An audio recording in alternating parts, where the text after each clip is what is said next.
राज्य मंत्रिमंडळाची काल बैठक झालेली आहे. कॅबिनेट बैठक होती ही. यामध्ये काही महत्त्वाचे निर्णय झालेले आहेत. यावेळी मुख्यमंत्री, दोन्ही उपमुख्यमंत्री हे उपस्थित होते. नेमके निर्णय काय झालेत हे आपण या ठिकाणी थोडक्यामध्ये पाहूया.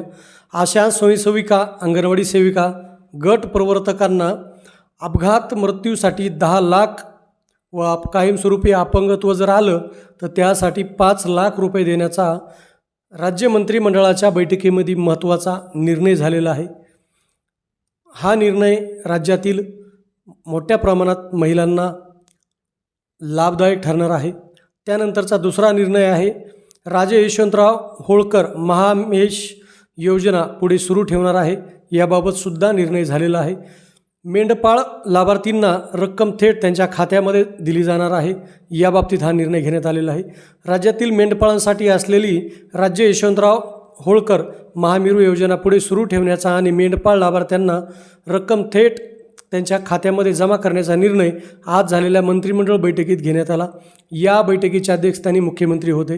राज्यातील धनगर समाजातील मागासलेपण दूर करण्याच्या हेतूने उद्देशाने ही योजना 2017 पासून सुरू होती.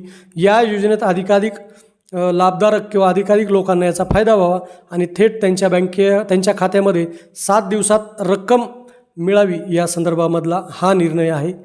यानंतर शेती पिकाचे नुकसान ठरविण्यासाठी अद्ययावत प्रणाली लवकरात लवकर विकसित करण्यासंदर्भामधले आहे. शेती पिकाचे नुकसान ठरविण्यासाठी लवकरात लवकर अद्ययावत प्रणाली विकसित करावी, जेणेकरून ही नुकसान भरपाई अधिक प्रभावी, पारदर्शकपणे व अचूकपणे देता यावी, असा निर्णय आज झालेल्या काल झालेल्या मंत्रिमंडळ बैठकीमध्ये झालेला आहे. बैठकीच्या अध्यक्षस्थानी मुख्यमंत्री होते. ही प्रणाली सुरू होईपर्यंत प्रचलित पद्धतीने नुकसान भरपाईची मदत देण्यात येईल किंवा देण्यात येणार आहे, असा निर्णय यावेळी झाला. 1 जुलै 2024 रोजी या संदर्भात झालेल्या मंत्रिमंडळ उपसमितीच्या बैठकीत सामायिकृत फरक वनस्पती निर्देशांक निकषानुसार पूर्ण अद्ययावत प्रणाली कृषी विभागामार्फत तयार होत नाही तोपर्यंत प्रचलित धोरणाप्रमाणे शेती पिकांना नुकसान भरपाई देण्याचा निर्णय यावेळी घेण्यात आलेला आहे. त्याबरोबरच राज्याच्या पावसाच्या बाबतीमध्ये यावेळी आढावा घेण्यात आला की राज्यामध्ये पाऊस किती झाला आहे, पेरण्या किती झालेल्या आहेत. 123% पाऊस झालेला असल्याचं यावेळी सांगण्यात आलं.